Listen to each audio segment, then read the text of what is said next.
Welcome to Finance Today. Today we have a special episode. For the first time in history, oil futures have entered the negative territory.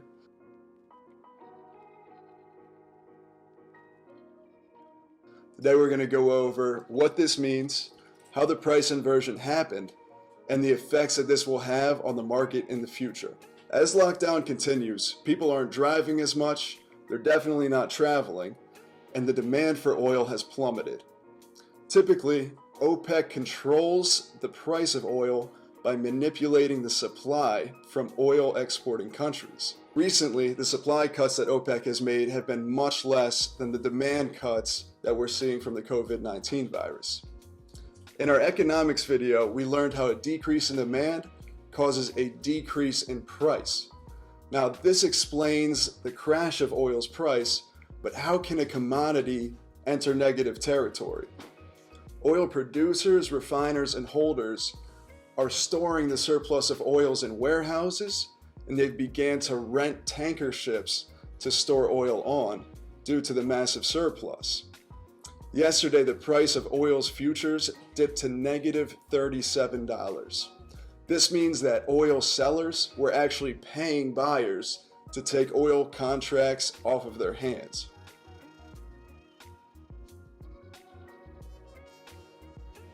When you talk about a commodity, you basically have two different prices that you should pay attention to.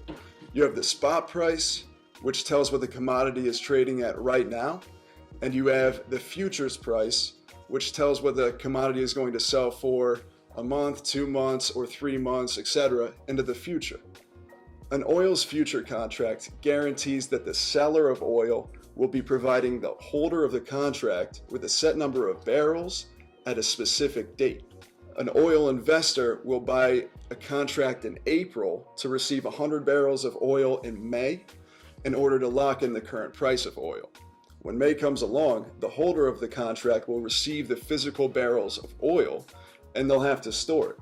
If there's no demand for oil, when they get those 100 barrels of oil, they'll have to store them in a warehouse or lease a tanker to store them there. And this warehousing costs money. If there's no demand for oil, they're not going to be able to sell them anywhere, and they're going to have to pay money in order to keep the barrels on hand. Recently, the sellers have been paying the buyers to take their oil inventory off of their hands. That's how the price has gone into negative territory. So as I said, yesterday was the first time in history that oil futures have ever gone into negative territory. This is the result of a few different things. We can track it back to early March when Russia and Saudi Arabia had the feud with OPEC, leading to oversupply and decrease in oil prices. But the major kicker was COVID-19 taking away all travel and locking everybody up at their houses. Rusty Brazil, the CEO of RBN Energy, theorizes that the decrease in oil price can be attributed 15% to Saudi Arabia and Russia, but the other 85% comes from a decrease in demand caused by the COVID-19 virus.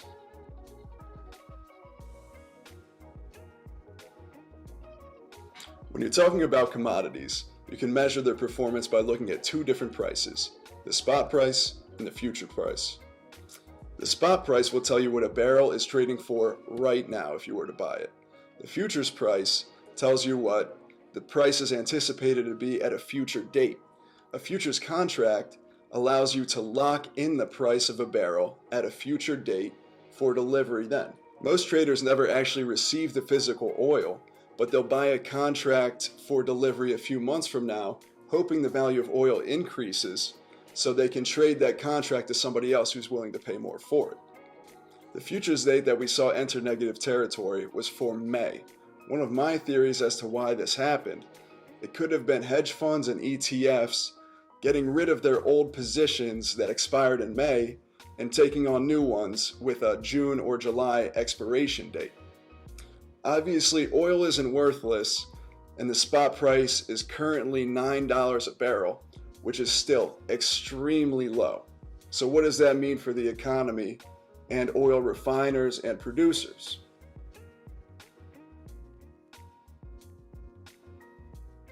The last time I encountered an oil crash like this personally was in 2016 when I was trading for the Penn State hedge fund.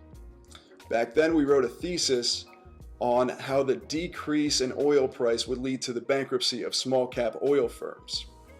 Smaller firms with distressed debt, they can't afford oil trading anywhere below $35 a barrel, or they're going to have to resort to bankruptcy. The oil industry and smaller companies need oil to trade within a channel of $40 to $70 a barrel. When oil drops to $30 as it did in 2016, we saw mass defaults on bank loans by smaller cap oil firms, which then led to a lot of bankruptcy in the industry. When oil dipped below $30 in 2016, smaller firms that couldn't produce oil for any less than $40 a barrel started losing money simply by staying in operation. What we saw later was the large cap oil firms like BP and Exxon, Chevron, they all swooped in and bought the smaller companies' assets for pennies on the dollar. We call this industry consolidation.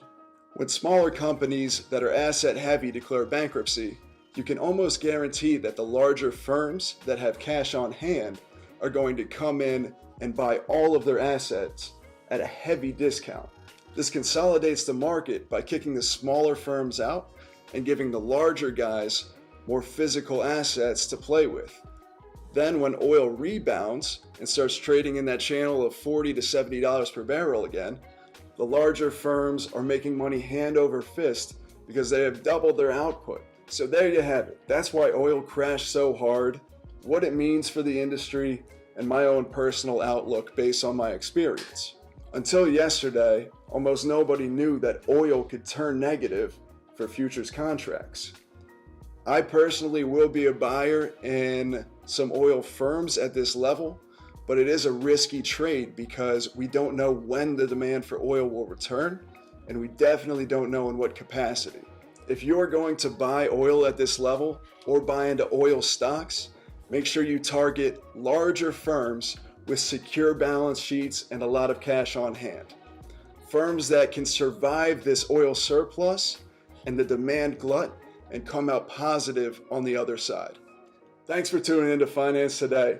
Be sure to subscribe to the channel, throw any questions and comments down at the bottom, and turn on post notifications for all of our upcoming content. Next video, we have a special guest coming on talking about how this COVID crash is going to influence the real estate markets. You're not going to want to miss it.